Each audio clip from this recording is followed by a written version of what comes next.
Sometimes work sucks, and Kyle is about to have a full moon meltdown. He's a janitor, he's a werewolf, and he needs his next paycheck, no matter the cost. Today we're taking a deep dive into the WereCleaner. It's a comedy stealth game that you have to clean up the messes that you ended up making. Who knew that USC, a school known for Reggie Bush and Troy Polamalu, would also be so good at making free Steam games? Welcome to Howland Hugs, a workplace that's so much worse than the regular 9-to-5. And where big corporation is demanding that you work 1 week of night shift or you don't get paid. Now this is especially bad for Kyle here, because he's a werewolf. He obviously needs to keep his job, but he also needs to keep his secret safe. At its core, this game is about cleaning.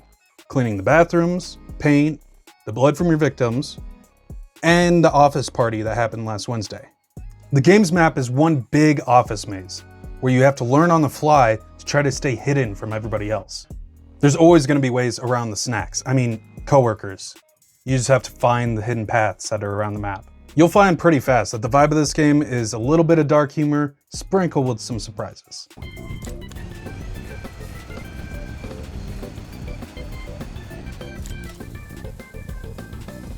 There are three main tools that Kyle uses to clean up bodies, take down propaganda, and bag up snakes.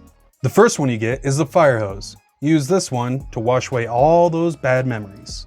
Next up is the vacuum they use to suck up all the trash that everybody's leaving around. You could also use the vacuum to shoot paper balls at people to distract them so you could sneak around them. Lastly, the trusty trash bag. And these things must be industrial strength because you're just stuffing them full of animals and hoping for the best. Now the stealth part of the game is centered around the employees' movements. They just wander around aimlessly, react to whatever they see, and typically just make your life way harder, in a kind of funny way. They definitely did make the NPCs geniuses, but I guess that's kind of the point. It makes a nice smart/dumb CPU that leads to some pretty hilarious moments.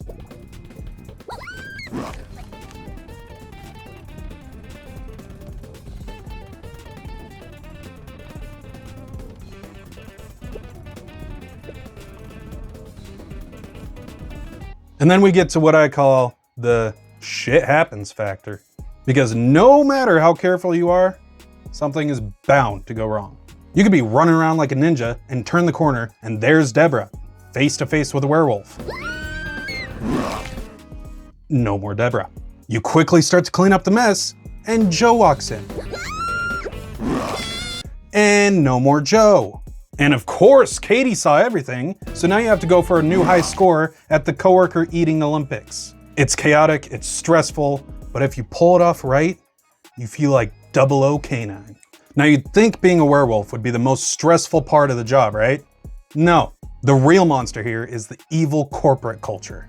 While you're busy cleaning the floors, there's an entire worker rebellion happening in the background. We're talking unpaid overtime, fed up employees, and eventually, yep, a murdered CEO. You don't even get to be the hero of your own story.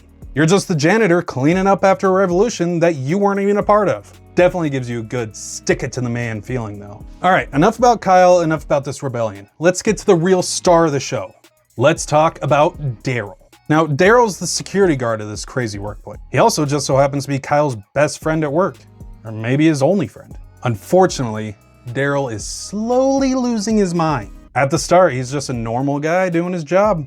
But as the week goes on, he starts to crack. Then he gets obsessed. Then he stops feeling like your friend and starts feeling like your hunter. He's obsessed with trying to hunt down what he thinks is the cause of all the chaos. He honestly is an amazing detective.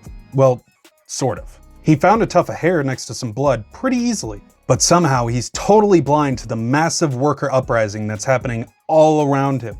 Now I'm gonna stop myself here so I don't spoil the rest of this game for you.